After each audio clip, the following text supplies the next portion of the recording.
मथुरा में यमुना लाओ अभियान एक संवैधानिक मिशन के तत्वावधान में संगठन के पदाधिकारियों ने पतित पावनी यमुना जी के जल में बढ़ते प्रदूषण और गंदगी को लेकर हुंकार भरते हुए यमुना लाओ अभियान को एक जन आंदोलन बनाने की अपील की। संगठन द्वारा आयोजित एक पत्रकार वार्ता में मिशन के संरक्षक एवं सुप्रीम कोर्ट के वरिष्ठ अधिवक्ता यामिनी रमन आचार्य ने मिशन की कार्य योजना को विस्तृत रूप से बताते हुए कहा कि संवैधानिक मिशन के अंतर्गत 2 मोर्चों पर एक साथ यमुना भक्तों द्वारा प्रयास किए जा रहे हैं,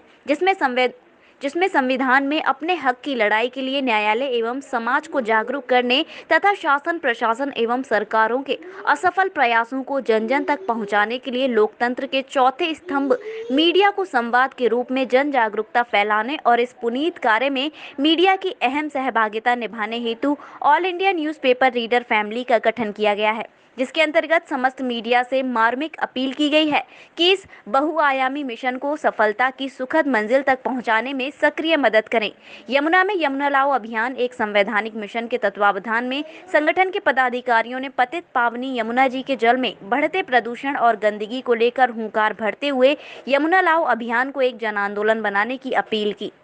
यमुना लाओ अभियान एक संवैधानिक मिशन के संस्थापक अध्यक्ष मुकेश बालकृष्ण चतुर्वेदी एडवोकेट ने बताया कि मिशन हथनी कुंड से यमुना जल लाने जैसे कई महत्वपूर्ण मुद्दों पर काम कर रहा है। पत्रकार वार्ता में सुप्रीम कोर्ट के अधिवक्ता व संरक्षक संवैधानिक मिशन यामिनी रमन आचार्य, संस्थापक अध्यक्ष मुकेश चतुर्वेदी, विपिन लड्डू चतुर्वेदी, राष्ट्रीय संयोजक संवैधानिक मिशन वरिष्ठ पत्रकार नरेंद्र भारद्वाज, मदन मोहन श्रीवास्तव संरक्षक, बनवारी लाल अग्रवाल, मूलचंद संरक्षक, सीपी सारस्वत संरक्षक, योगेंद्र चतुर्वेदी एडवोकेट ने भी संबोधित किया। यमुना लाओ मिशन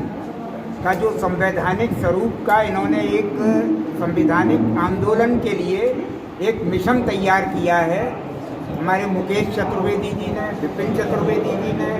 मदन मोहन श्रीवास्तव जी ने, बनवारी लाल जी ने, मूलचंद गर्ग जी ने, भारद्वाज जी ने, तो ये सब और भी हमारे कई साथियों ने, इन सब लोगों ने मिलकर किया है कि हम निस्वार्थ भाव से यमुना जी का जो हिस्सा है ब्रज के धार्मिक और पौराणिक महत्व को देखते हुए जो आगरा का हिस्सा है उसकी ऐतिहासिक धरोहर, ऐतिहासिक स्वरूप को संरक्षित करने के हेतु जो यमुना जी, आप देखिए ताजमहल भी यमुना जी के किनारे ही बसा हुआ है, यमुना जी से सुशोभित हो रहा है, तो उसको यमुना जी को लाने के लिए हमारा मिशन है, जिसमें कि हम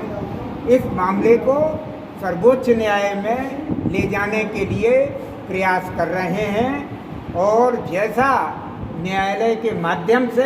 हम ये उम्मीद करते हैं कि हमको न्याय मिलेगा, इस संबंध में अभी तक प्रयास नहीं करे गए। यमुना को लाने के लिए, न्यायालय की शरण में जाने के लिए हम लोग यमुनावासी बाध्य हो गए। कई तरह के आंदोलन हुए, वो किसी न किसी रूप में बाद में जाकर विफल हो गए, लेकिन हम इसको अंजाम देना चाहते हैं। आज भी जो हमारे जनहित मैटर्स हैं, पब्लिक इंटरेस्ट लिटिगेशंस हैं, जनहित से जितने जुड़े हुए मुद्दे हैं, उनके प्रति आज सौभाग्य से और बहुत अच्छी बात है कि प्रजातंत्र में आज न्यायालय सर्वोच्च और सक्रिय भूमिका निभा रही हैं और सुन रही हैं। तो यमुना जी को लेकर आपकी मुख्य मांग क्या और क्या चाहते हो? हम ये चाहते हैं कि यमुना जी का जो पानी हथनी कुंड हरियाणा से छोड़ा जाता है और जो उत्तर प्रदेश को नहीं आता है, उत्तर प्रदेश का पानी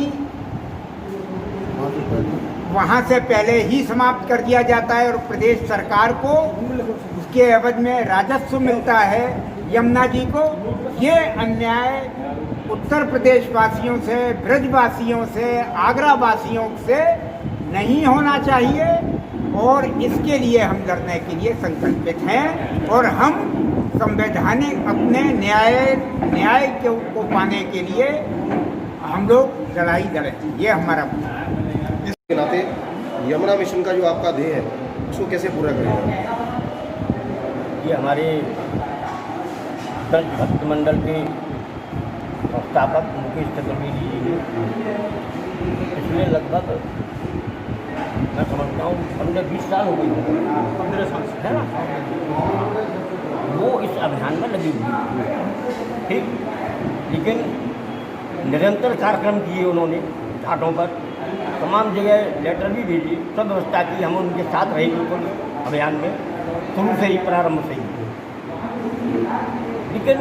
इतने वर्षों के बाद भी कोई रिजल्ट निकल करके नहीं आ रहा। तब ये निर्णय लिया गया कि अब सुप्रीम कोर्ट में इसकी याचिका लगाई जाएगी और वहाँ ये आग्रह किया जाएगा कि ब्रज भूमि का जो जल रोक दिया जाता है उसको आबाद गति से यहाँ पर आना चाहिए, और ब्रज भूमि मथुरा विश्राम घाट यानी यमुना जी का एकमात्र तीर्थ स्थल मथुरा माना जाता है। देश भर से यमुना के श्रद्धालु इस मथुरा में आते हैं और विश्राम घाट पर स्नान करते हैं आकर। यम तृतीया देखिए आप, यानी कहाँ से आते हैं लोग, बहन भाई, ऐसा पौराणिक व्यवधान है वो, ऐसा कि भाई बहन आते हैं तो बड़ा पुण्य का काम मानते हैं। बड़ी बड़ी संख्या में लोग आते हैं यम तृतीया पर। कहाँ आते हैं? मथुरा की यमुना में स्नान करने, विश्राम घाट पर स्नान करने। उसके बावजूद भी इस यमुना का शुद्धिकरण नहीं हो पाया, और शुद्धिकरण होने के अलावा हमारी जो यमुना पूरी यहाँ आनी चाहिए थी वो रास्ते में रोक दी जाती है। इसलिए आज ये निर्णय लिया गया है, पहले से ही श्रीमान यामिनी रमण आचार्य जी को उसमें नियुक्त किया है कि वो सुप्रीम कोर्ट में इसकी याचिका लगाएं और मथुरा की जो यमुना है वो अविरल बहे, ऐसी हम सबकी आस। एक सवाल और करूँगा, अभी हाल फिलहाल मथुरा में 25 घाट है, उन 25 घाटों की सिल्ट उठाई गई, ये बहुत बड़ा पुनित कार्य हुआ और अभी तक नगर निगम ने इसमें हस्तक्षेप नहीं किया था, लेकिन मिशन के प्रस्ताव से सिल्ट उठाई गई, एक बहुत बड़ा ऐतिहासिक कार्य हुआ। आपने कहा कि यमुना हथनी कुंड से रुकी हुई है, लेकिन मेरा एक मानना है कि अगर स्थानीय स्तर पर यानी वृंदावन से लेके और आपके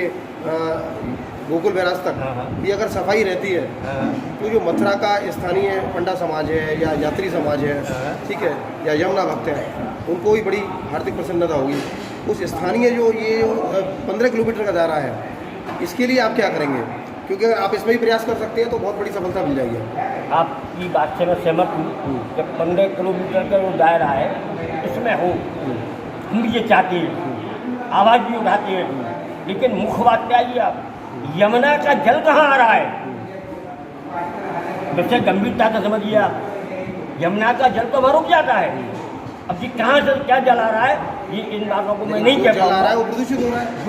उनको मैं कह रहा हूँ प्रदूषित ही आ रहा है, प्रदूषित ही आ रहा है, जल आ भी रहा है, अगर 25% जल भी आता है वो प्रदूषित हो रहा है। वो आपके कुछ औद्योगिक इकाइयाँ हैं, कहीं वो भी देश है, उसके खिलाफ आपको कहीं मोर्चा बोलना पड़ेगा और कहीं ना कहीं उसके लिए आपको लंबी लड़ाई लड़नी पड़ेगी। बस वही मैं आपसे आपका सुझाव है, इसमें विचार करती हूँ।